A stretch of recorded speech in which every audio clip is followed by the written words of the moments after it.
If you picked up a yo-yo in the past couple of years, you might have noticed that they all have this finger spin dimple on it. But where did it come from? Why is it only blowing up now? And what's the difference between yo-yoing today that makes this design so insanely popular? To find out, we have to go back in time. Before the finger spin existed, the closest thing that resembled balancing a spinning yo-yo on your finger was what people used to call matador style, likely getting its name from these spikes that kind of look like horns from a bull. It was pretty limited since any movement you would do would make the yo-yo fall off your finger.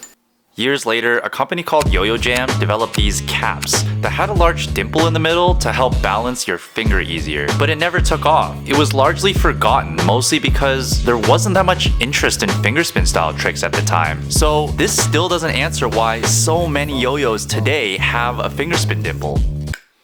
Cause this story, it actually begins in my parents' basement. Where as a kid, I would spend hours cutting up yo-yos on a lathe.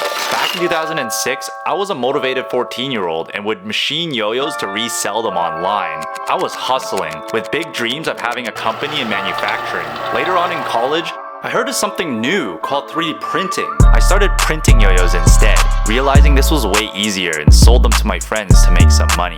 But after a few years of struggling in engineering school, things took a turn for the worse. I dropped out.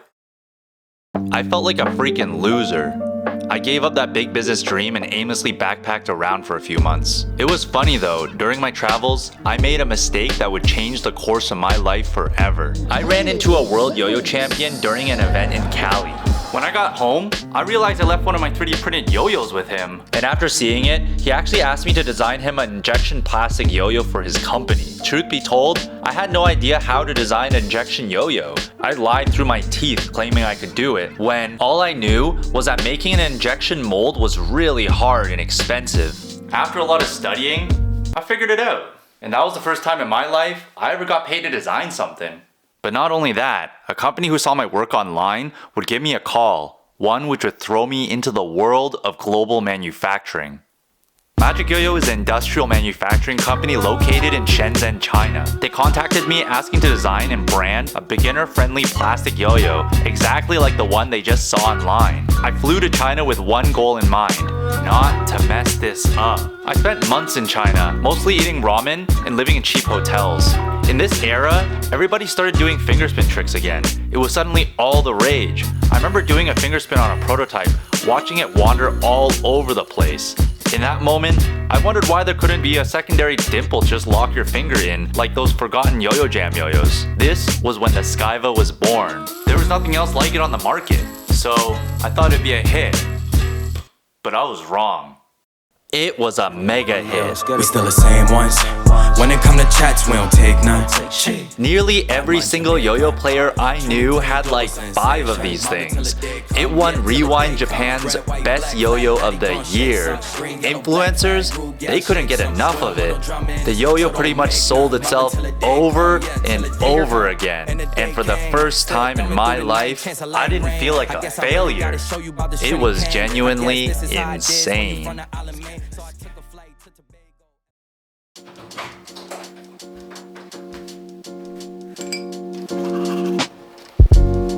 I wish the story ended there, but a funny thing happens when all your childhood dreams come true. I didn't know what to do next. The money freaking came in, but almost overnight, everybody copied the idea. All sorts of cheap plastic dimples flooded the market. Pandora's box opened. The dimple was now mainstream, and it would stay with or without me. In retrospect, I don't blame them, but I couldn't help but wince every time it felt like someone copied me. Sales dwindled, and after a few years, people forgot about it. I stayed in the niche corner of the yo-yo world and focused on designing high-end titanium yo-yos instead. But even still, I burnt out. I learned how to code and got a software developer job, focused on that for many years. Yo-yos, they became stagnant in my life, and my 5 minutes of fame, that was completely gone. It was just another story I would tell to my grandchildren. And then something happened that would, of course, pull me right back in. Now let's take a look at the latest on TikTok. TikTok. TikTok. TikTok. TikTok. Can I do this trick? The DNA with 3 Yo-yos absolutely exploded. It was the hot new thing, and with TikTok, it became hella viral. My inbox, it was blowing up. That's when I partnered with a small YouTuber from Australia on a new fingerspin yo-yo. I did what I did best, and I somehow ended up designing an even more popular yo-yo. It absolutely destroyed in sales because it was exactly the yo-yo this new generation of kids needed. This yo-yo took everything I learned from the Skyva and brought it to a brand new level. Felt like I finally made it big.